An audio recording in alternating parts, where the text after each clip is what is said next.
What is going on, everyone? I'm sorry for the delay. It was the clock up here in the corner window was showing something totally different. And I was like, I just ended the video. Did it start over? It doesn't matter. Hey, I'm Brian Knight. I'm not Bobby Durkins. On this video, I'm going to talk about college football for 2023, answer some of your questions, might even talk some Clemson football. If you're new here, hit the subscribe button, turn on the notifications. Obviously, I'm a kind of sort of a Clemson fan. I also like a few other teams I talk about from time to time, and then a few people have absolutely no clue, and that really ticks off a lot of people. But hey, if you're new here again, hit the subscribe button and turn on the notifications. So I just finished a video about a month. Here we are about a month before Clemson spring football 2023. Got George showing up here saying I'm the only one here for the more in part for the and more part. George, I don't even know what that means with you, but I am scared to death. George, I'm glad you're here, even if your reasons for being here are quite shady and questionable. So go check out that video, Clemson football.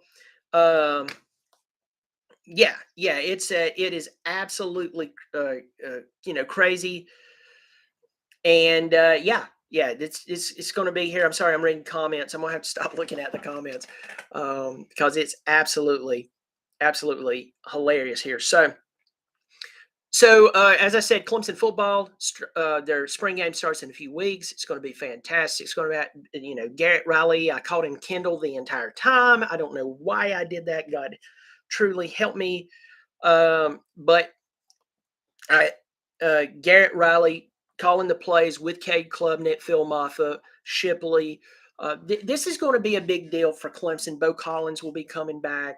I don't know if he'll play in the spring game, but you have Bo Collins back, the most dominant wide receiver, consistent wide receiver that Clemson's had, barring injury, coming into this. Of course, Big Red asks the question, who's the backup quarterback for Clemson so far? It's going to be that Vizzini kid. I think it's Vizzini. Is it Vizzina? I think it's Vizzini. He's the kid out of 4 or 5 star out of Alabama.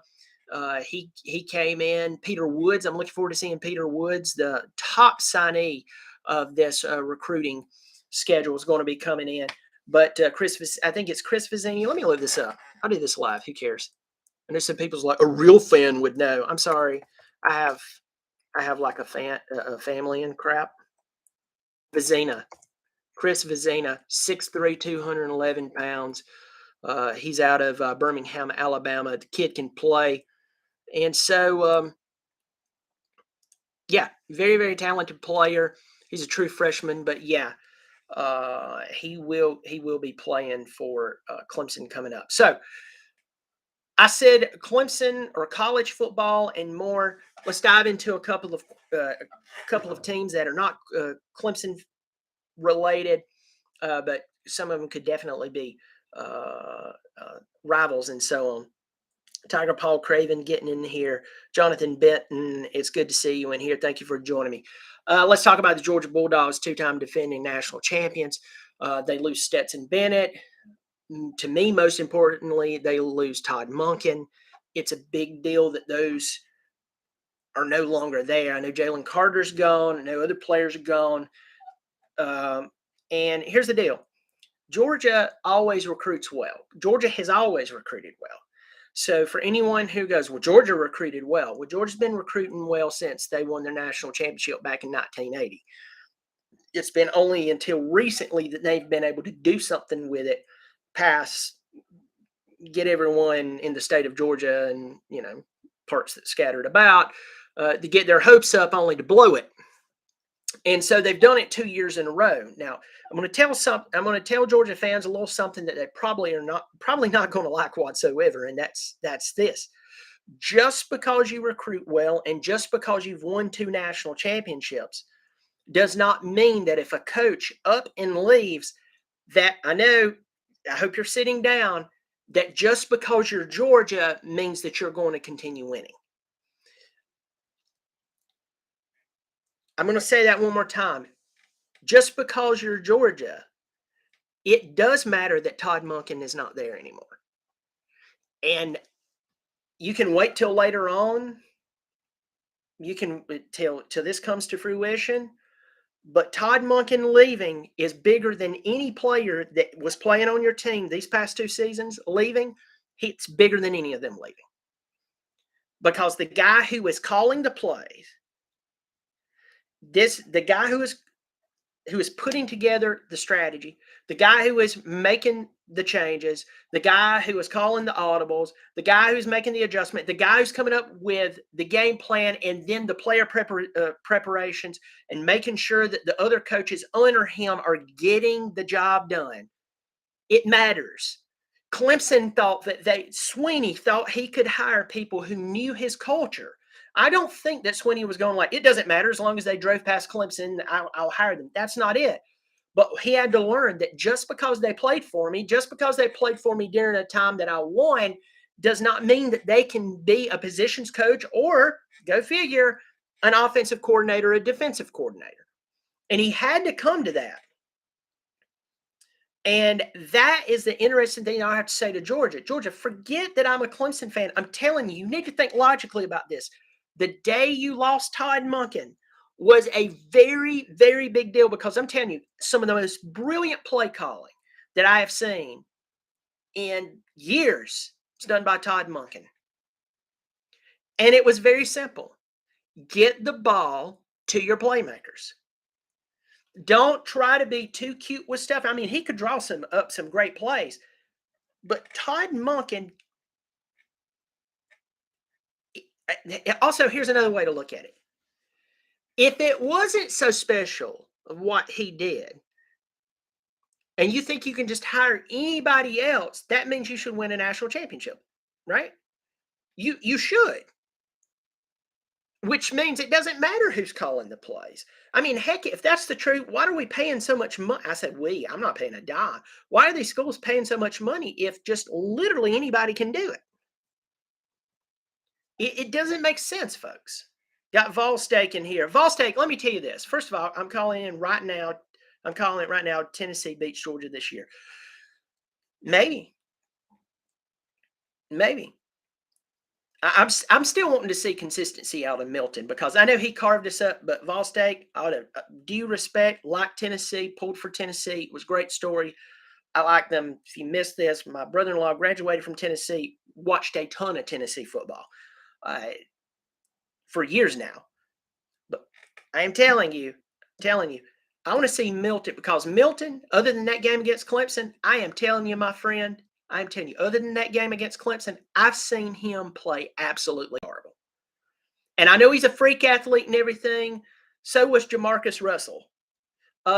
So was who was that other? Terrell Pryor at Ohio State. He was a freak athlete. I'm just telling you, just because someone's a freak athlete, just because Anthony Richardson can cut backflips from one end zone to the other end zone does not mean that he can lead his team. So for me, I look at Milton and I go, that's either going to be the good thing or the bad thing. And then the question is, do you want to throw that kid from California who looks amazing? I've seen his film. He looks amazing. Do you want to throw that true freshman out there with all those high stakes on him? He might be able to handle it, but it is going to be tough, especially that division. With that said, if Milton or this kid comes out and does very well, I think Georgia's going to have to realize that Todd Monken was the magic. Just like Clemson fans has to accept that Jeff Scott was the magic when Clemson was doing so well. And let's go ahead and get the greatest hits of rebuttals against me out of the way. Well, Bobby or Brian or whatever, you know that Jeff was not calling the plays, you dumb redneck hillbilly incest person. Listen to me. I don't care if Jeff Scott was sprinkling cornstarch in the underwear of each and every player on the offense. When he left, so did the special leave. So I'm tired of that argument. I'm tired of hearing it. It's just like Joe Brady. Ensminger was before Brady, was there during Brady, and was there after Ensminger. Or Ensminger was after Brady. So before Brady, during Brady, after Brady. When was the year that the team looked amazing? When Brady was there. There is nothing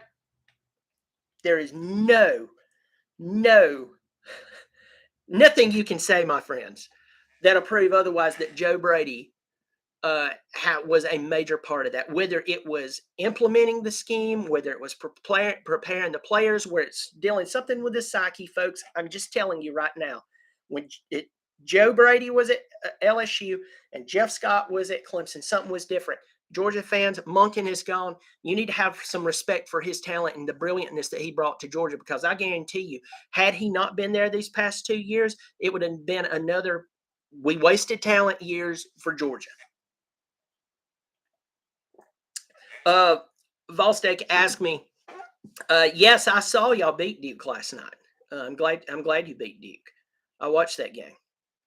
Y'all look like you're starting to come together. And I'll tell you this: if more number one seed, already 2 number 1 seeds are down, and we've seen some other favorites get knocked out already.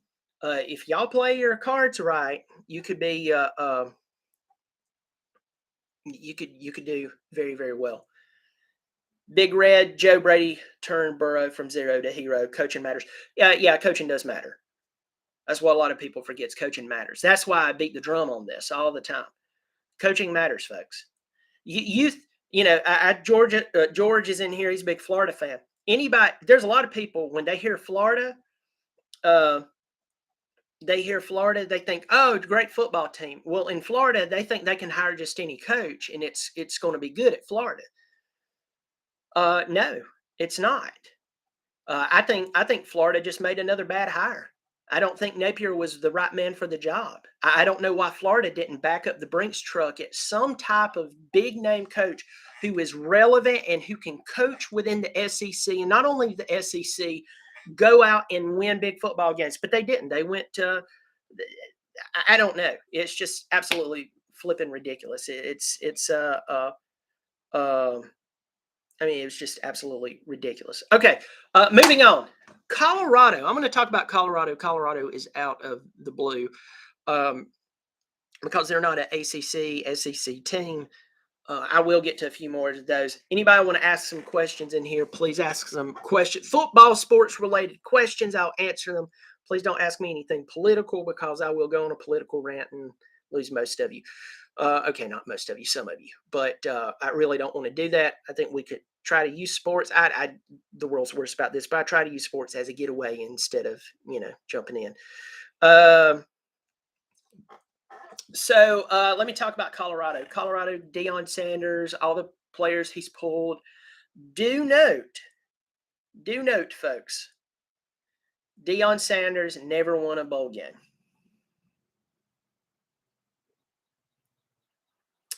I mean, he never won a bowl game. With all the talent that he had, with all the hype that he pulled, he never won a bowl game. And here's one I'm going to, okay, I'm opening up a can. If you get mad at me, I'm sorry. It's just the facts. How did he was big HBC for like 2 years, and then he goes to one of the widest states in the union. I'm just leaving that there, folks. Don't get mad at me. I'm not the one who left. But hey, that's between him and them. It's no big deal to me. I just think it's funny. What do I think is going to happen with Colorado? First of all, the Pac-12 sucks. They're terrible. So I expect immediate success for him. Of course, he's going to get pushback from Utah. He's going to get pushback from Southern Cal and Lincoln Riley. Who knows if Oregon will be good? Who knows? I would not be shocked if Oregon State was actually really good. So, but I think much like how Southern Cal, they go and they play a team who knows how to play football and knows how to make adjustments. And I know everybody's thinking Tulane, and they lose. So I can't help that. So we'll see. I definitely expect them to be much better, but I mean, they're the bottom of the barrel anyway. I just kind of look forward to when all of the sports commercial sayings has run all the little slogans and all the little sayings that Deion likes to say to get people pumped up. When those are great for getting you motivated, but when things get hard, you're going to have much more than inspirational saying to get you through something. You're going to have coaching. You're going to have grit. You're going to have a proven determination. Iron sharpens iron. And maybe you've never played sports whatsoever, but let's just say you've worked hard in the business world. Maybe you're a plumber. You realize when you're tired, you still have to do your job. If you're an electrician, you realize that when you are tired, or maybe you've been overworked, or maybe things are going on at home, you still have to focus and do your job and do your job right, because it's not only a part of your job is getting the job done. It's also safety. I mean, that much more than football, somebody could die if they're electrocuted. So you have to have more than these cutesy wootsy little sayings that could be placed on an Under Armour or a Nike commercial. You have to actually produce, because people will get sick and tired of hearing that stuff. We have coaches that in the past you started making fun of them because they had all these little sayings and so on. Dion can kind of get away with it because he's Dion, but I'm going to tell you, folks, he's not a player anymore. He's supposedly a head coach, and I'm just saying I'm going to be interested to see how this plays out, because I think they're going to do better just because of upgrading their talent. And I think that they're going to be excited. But my question is, how will Colorado do when they actually play a team who has a lot of talent, but they have someone, hear me, Georgia, who's wearing the headset, who knows how to do what they got to do?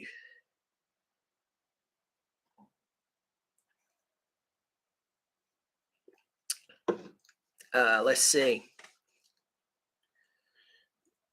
Ball State talking about beating Kentucky twice. Yeah, that was pretty. We got beat down by Kentucky twice. Oh yeah, that's right. Let's keep going down here.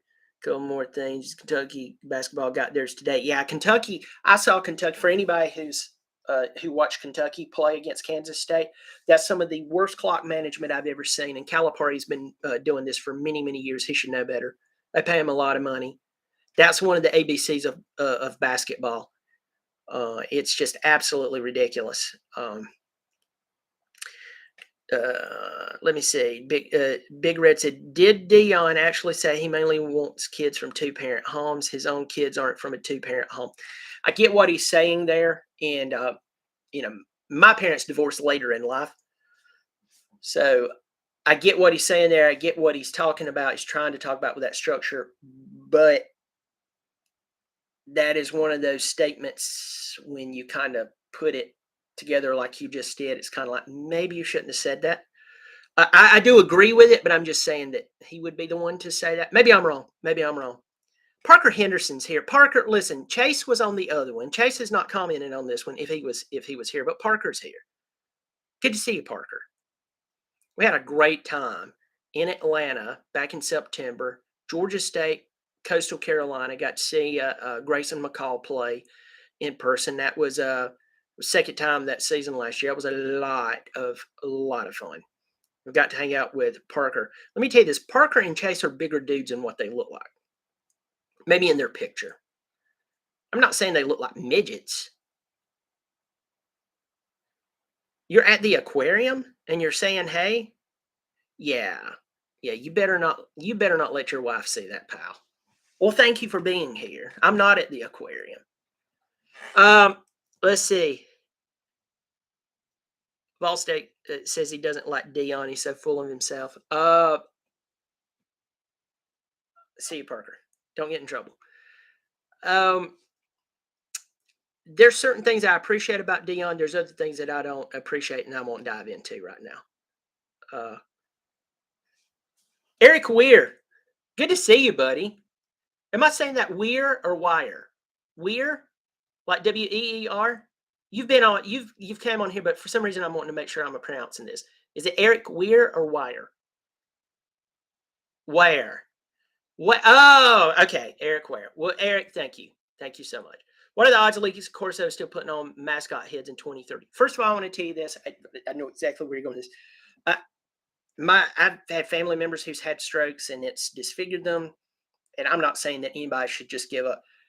But have you noticed how they continuously put him up there year after year, trying to get him to talk? And you can tell he is struggling. And I feel bad for him. So I'm not saying get rid of him because it's something about me. I'm just kind of like, do more pre-recorded stuff. You notice they're doing a little more pre-recorded stuff.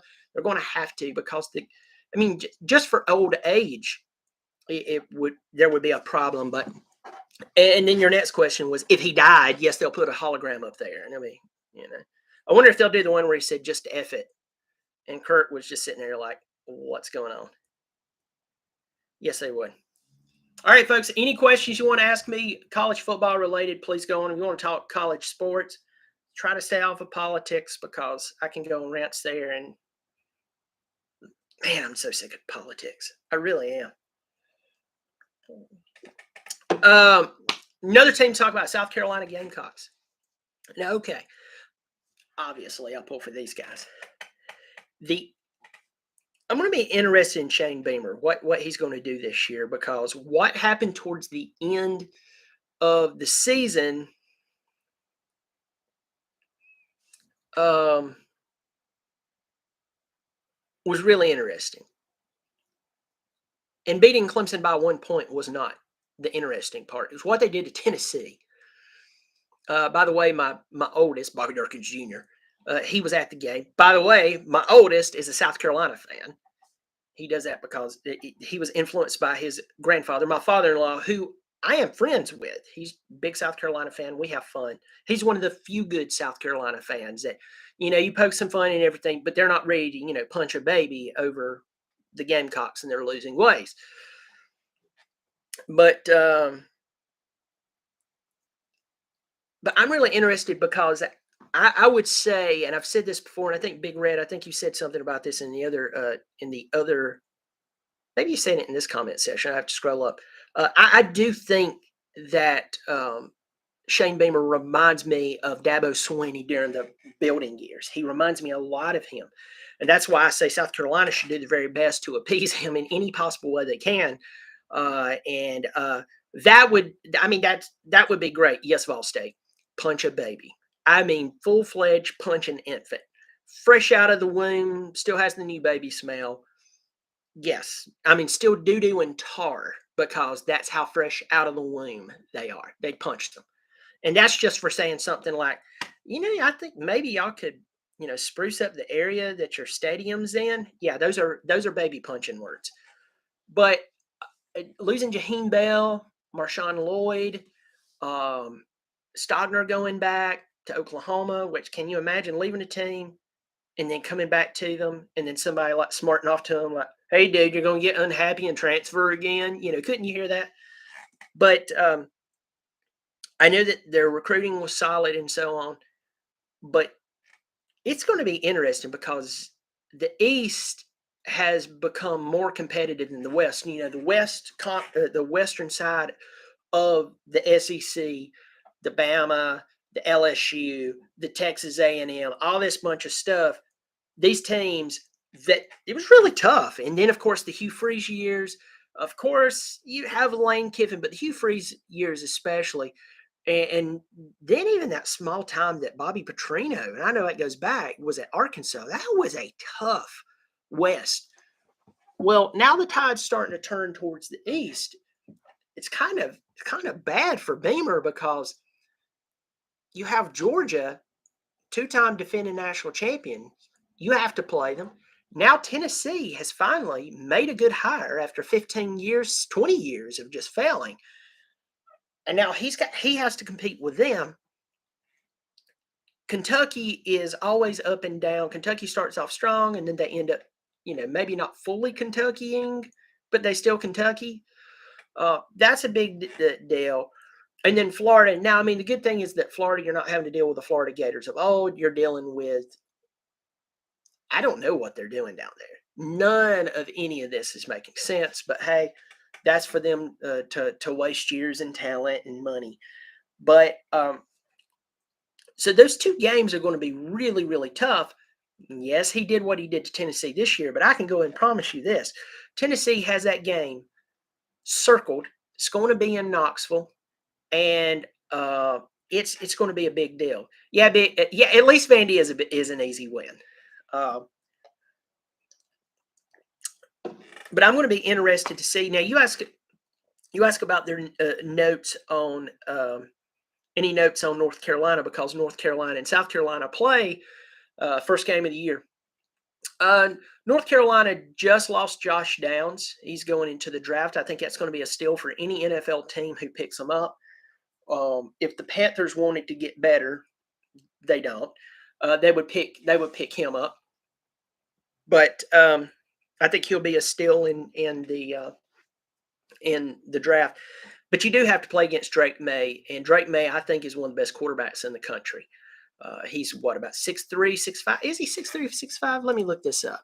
He might be 6'6". Let me see. Drake May. He's a big guy. He's 6'4". So Drake May is 6'4". He can throw. He can run. A lot of big schools wanted Drake May, and the main reason he went to North Carolina is because his brother played basketball there. His dad played quarterback there. I mean, he is. But it's crazy. I mean, it's crazy. He himself is very, very talented. As far as the rest of the team, I really don't have too many notes for you on the rest of the team. I haven't looked at who they lost other than Josh Downs and who is coming back. So I'm sorry I don't have too much there. That would be great. Does Drake May have a better arm than Spencer Rattler with time? Absolutely. Drake May looks as good as Spencer Rattler with time when Drake May is under duress. And that's not an understatement. And he was a true freshman this season. Let's pull up his stats, Drake May's stats. So he was a true freshman this year. Was he a true freshman? I think, or maybe he was a redshirt freshman. In 2022, he was 342 of 517 attempts. He threw for 4,321 yards, 38 touchdowns, and 7 interceptions, and he got his team to the ACC championship. Now, I know you can say the ACC is no big deal, but hey, he still got his team to the ACC championship. So that's the first time they've done that in a while, and it all really comes back to him. He was, this was his first year starting. He took the place of Sam Howell, who to me is a fantastic quarterback. But it could be very, very interesting between the two teams. I still look at Spencer Rattler, and transparently, I would just say that, let me see, reading a couple of things here. So Spencer Rattler to me was up and down last season. One minute he looked good, one minute he looked terrible. One minute he looked incredible, the minute he looked average. And so right now, it's easy for someone to go in the offseason and say, oh, well, I know he lost to Notre Dame in the Gator Bowl, but he beat Clemson, first time in years. And, oh, man, they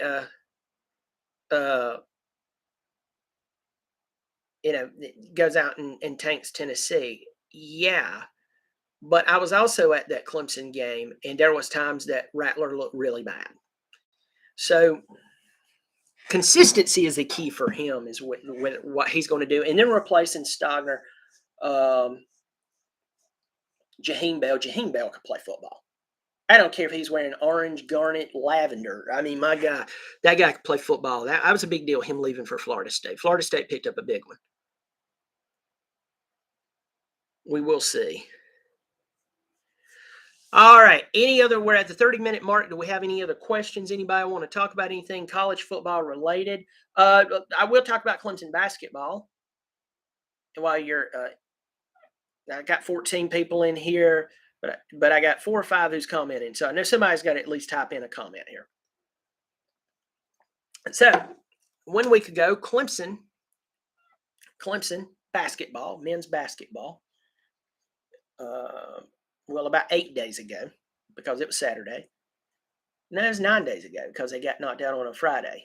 They got to the Final Four of the ACC tournament. All they had to do was win, and they would be in the ACC championship. Now, they had just beat NC State, who, by the way, made the tournament, beat them by 20.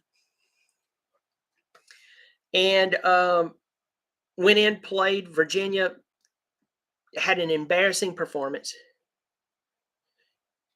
And they did not make the ACC championship. So the athletic director for Clemson, and I want to make sure I get this right.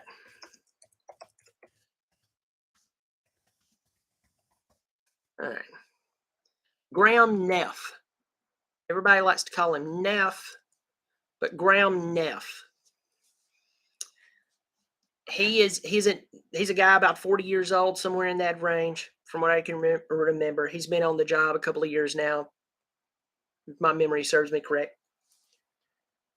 But he came out on Monday. I do believe it was Monday, and said that he met with Coach Brownell, and he was going to give him one more season. And then the very next night,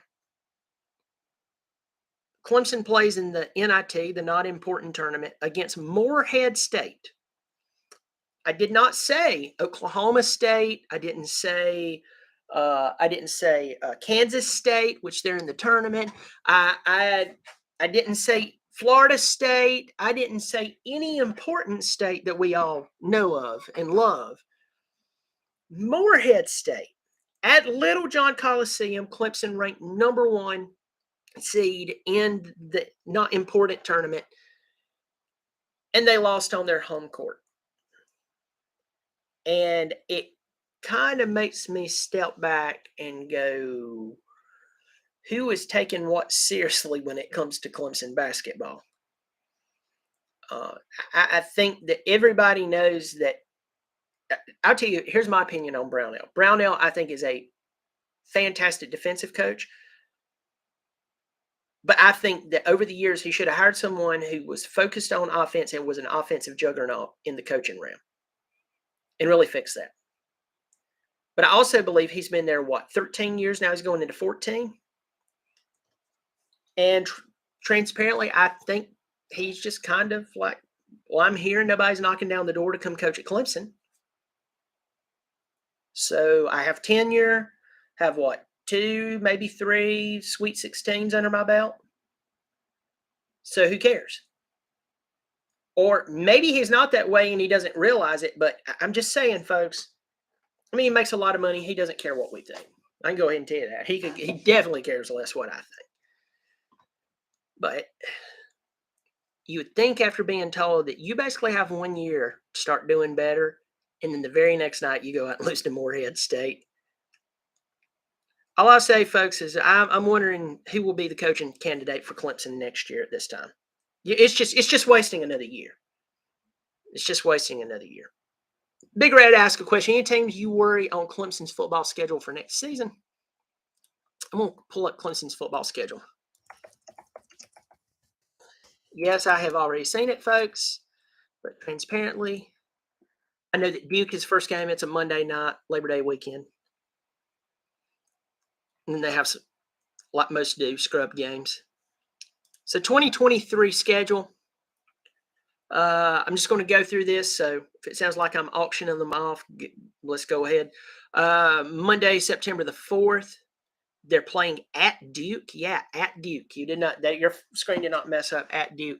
Then 5 days later, they play Charleston Southern at Clemson. Then they play Florida Atlantic a week later at Clemson. Then they have Florida State Seminoles at Clemson on September 23rd.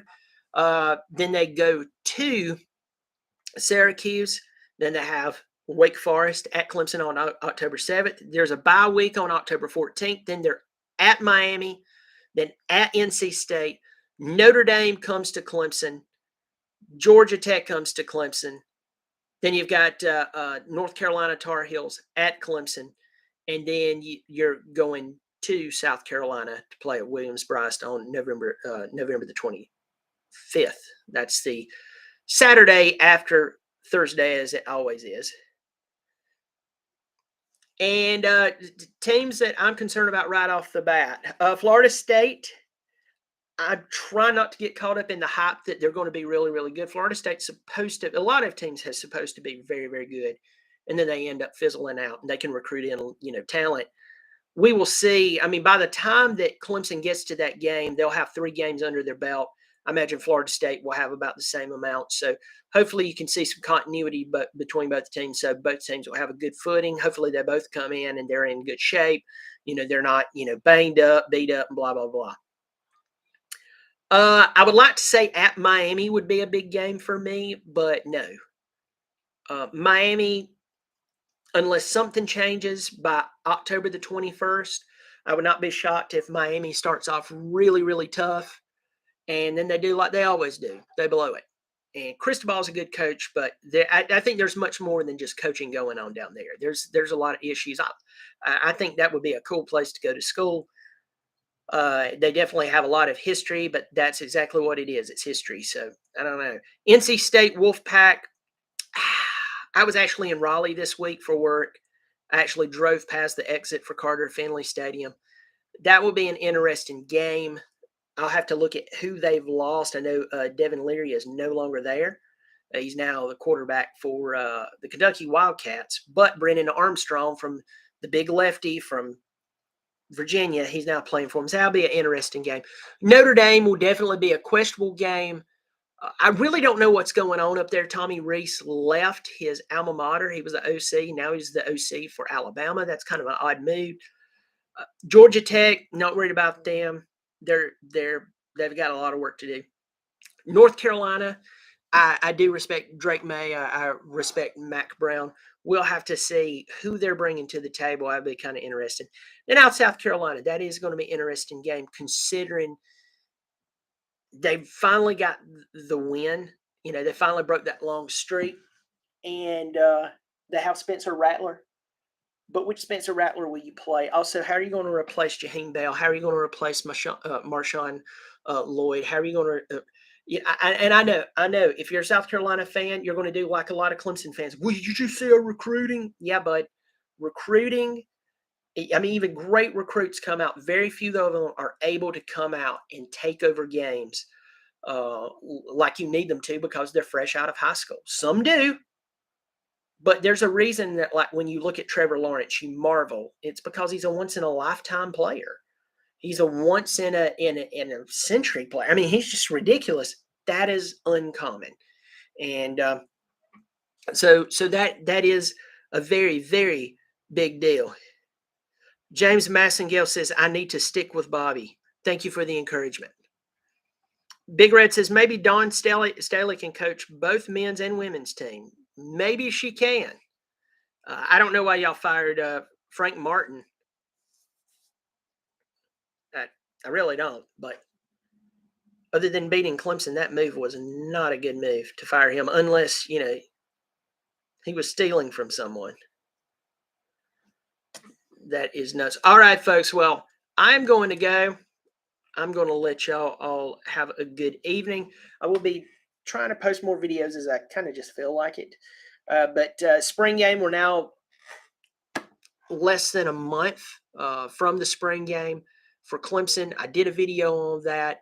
Garrett Riley, big deal for Garrett Riley to come out and be able to not only show an explosive offense, but a powerful offense. Because, folks, when you play in the big games, you play against the Alabama's, the Georgias, the Ohio States.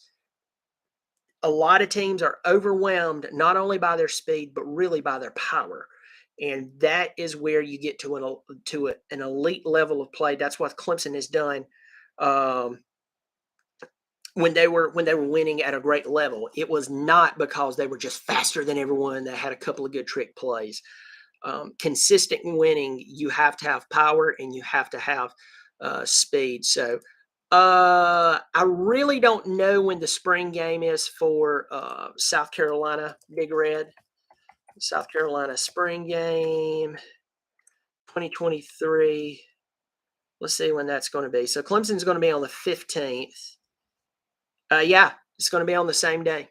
It will be April the 15th, Saturday. So today is March the 19th. So April 15th is spring game for both schools. That will be really, really interesting. So, all right, folks, thanks so much. Hit the subscribe button. Pass this along to anyone you just like to talk. They just like to talk college football, and I look forward to hopefully hearing from them. Hopefully, I will catch you out and about. Come back, join me again. I hope you have a great week. Take care, and remember, it's just a flipping game. None of these coaches care about you. None of these players care about you. So before you get all like wound up and start saying unspeakable dumb things to other people over teams that you might pull for, remember you need to represent yourself well first, and remember that a lot of those coaches don't want you to even bother them for an autograph, and a lot of the players are that way too. So before you start talking smack to someone else and wanting to get in a fight over just some team, even though I really love my teams, just keep it civil, because it's supposed to be a getaway. It doesn't supposed to be something that we're fighting each other over. And that's one thing for me that I'm having to really, I've really chilled out over the past year. Not past year, over about the past 3 years, I really started to chill out and just realize, you know what? I mean, if Sweeney wants to run the program into the ground, or he wins 10 national championships, guess what? My bank account's still the same. And, it's cool to wear a championship shirt of your favorite team, but at the end of the day, your bank account's still the same. And people who love you, and the people who hate you still hate you. So, let's try to have fun and keep it civil. But all right, enough of that public service announcement. You take care of yourself, and I'll see you soon.